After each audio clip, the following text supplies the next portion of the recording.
فرمایا اور رسول اللہ صلی اللہ علیہ وسلم پر ختم فرمایا. رسول اللہ صلی اللہ علیہ وسلم کے بعد کوئی نبی نہیں آئے. ختم نبوت ایک ایسا مسئلہ ہے کہ جو اسلام کے بنیادی عقائد میں سے، یعنی کوئی شخص اس وقت تک مسلمان نہیں ہو سکتا جب تک وہ ختم نبوت پر ایمان نہ لائے.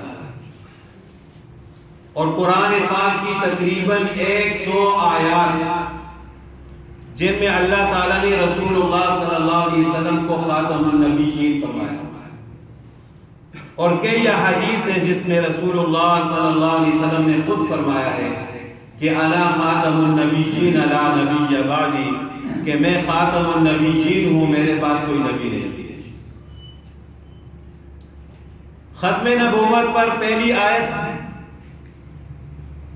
اللہ تعالیٰ کا ارشاد ہے ما کان محمد ابا احد من رجالکم، کہ محمد صلی اللہ علیہ وسلم آپ میں سے مردوں کے باپ نہیں ہیں، کسی کے باپ نہیں ہیں، حقیقی باپ نہیں.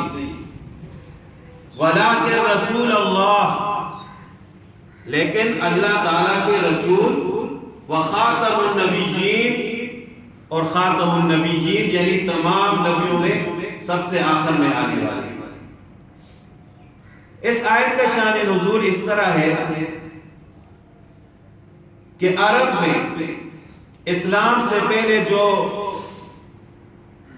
رسومات تھی، جاہلانہ رسومات تھی، ان میں سے ایک رسم یہ تھی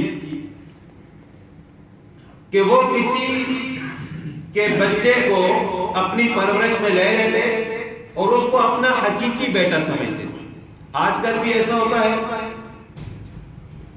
اگر کسی کی اولاد نہیں ہے وہ کسی سے بچہ لے لیتے ہیں، لے پالک اس کو کہتے ہیں، یا منہ بولا بیٹا،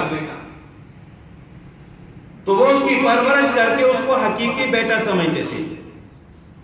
یعنی جس طرح حقیقی بیٹے کی بیوی سے سسر نکاح نہیں کر سکتا، یعنی اگر اللہ نہ کرے بیٹا فوت ہو گیا یا اس نے اپنی بیوی کو طلاق دے دی ہے تو سسر اپنی بہو سے نکاح نہیں کر سکتا کسی صورت بھی.